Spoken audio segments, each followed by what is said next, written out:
Olá, eu sou Maurício, você está aqui no canal. Estamos com uma série 5x7 muito bacana para você. São 40 dias de jornada pela vida.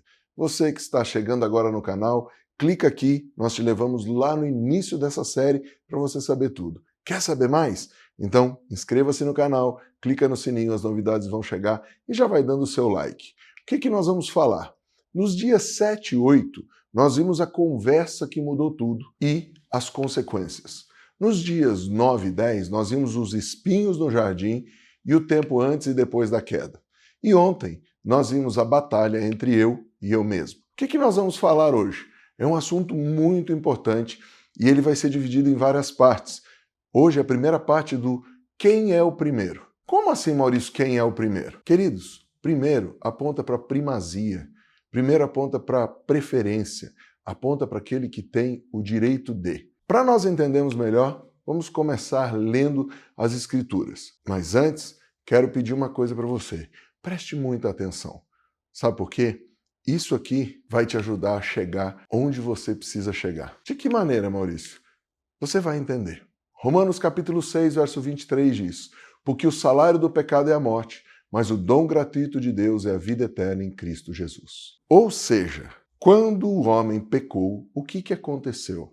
O pecado trouxe morte, trouxe separação, e alguém teria que pagar a conta. Agora pense comigo, lembra do que aconteceu lá no jardim depois da queda?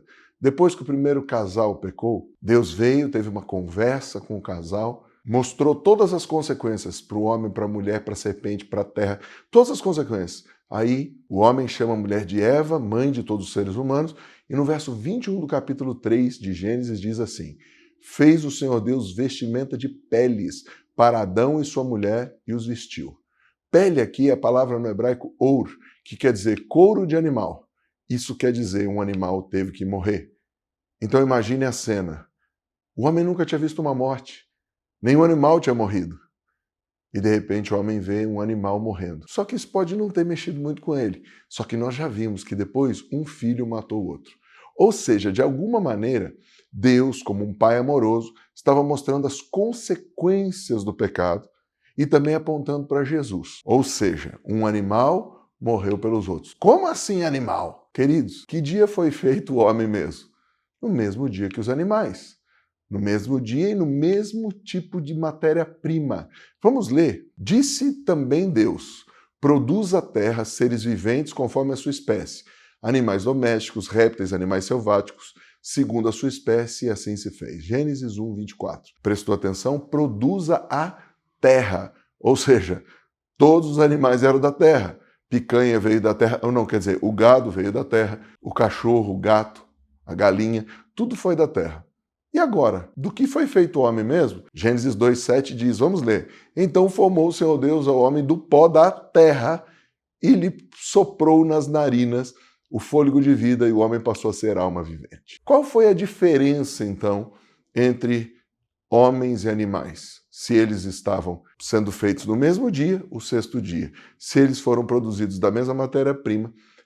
A primeira diferença, simples e básica, é que Deus mandou a terra produzir os animais, mas o homem Deus mesmo fez, ou seja, é algo que ele resolveu se envolver. Segunda coisa é que Deus deu imagem e semelhança só para os humanos. Lembra que imagem é capacidade e semelhança é caráter. Ou seja, quando o homem foi feito, ele foi feito dependente de Deus, tudo que ele fazia, a maneira dele ver, dele pensar, dele sentir, era um reflexo do caráter de Deus.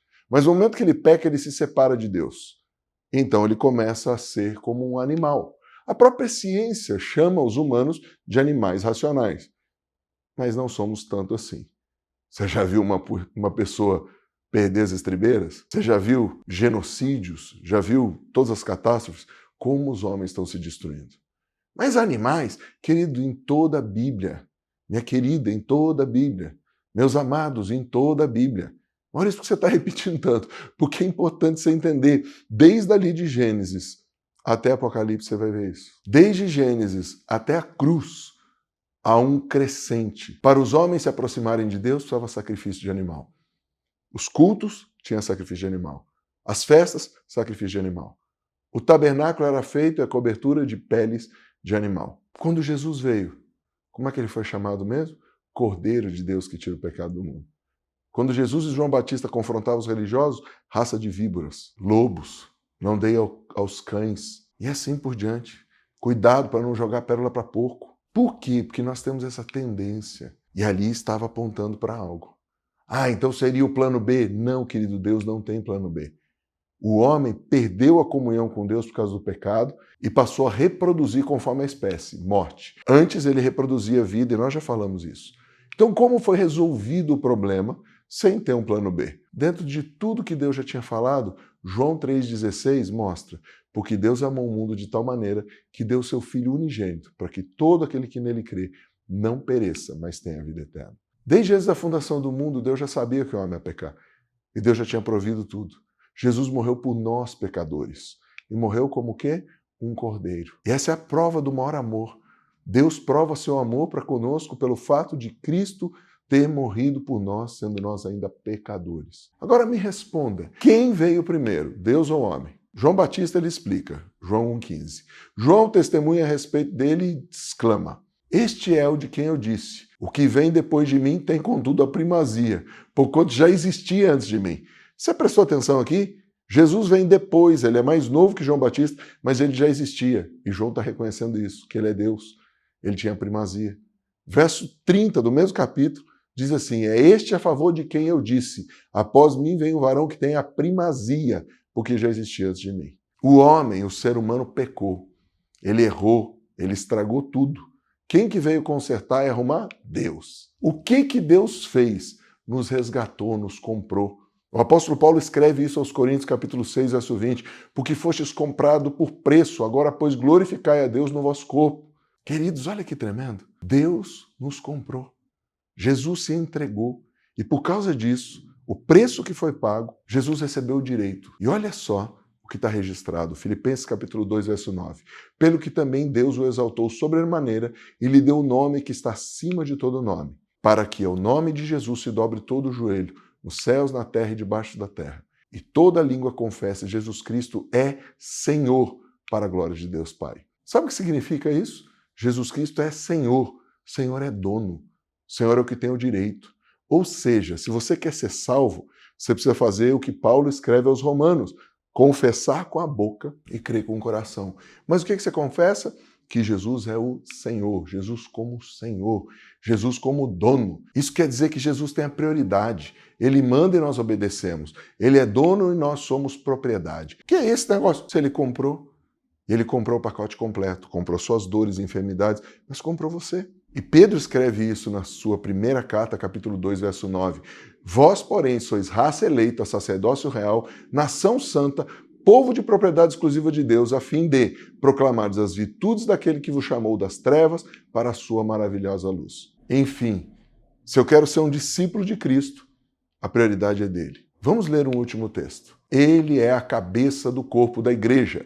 Ele é o princípio, o primogênito entre todos os mortos, para que em todas as coisas tenha a primazia, porque aprouve a Deus que nele residisse toda a plenitude, e que, havendo feito a paz pelo sangue da sua cruz, por meio dele reconciliasse consigo mesmo todas as coisas, quer sobre a terra, quer nos céus. Eu sei que o nosso episódio hoje foi um pouco mais longo, mas ele é crucial.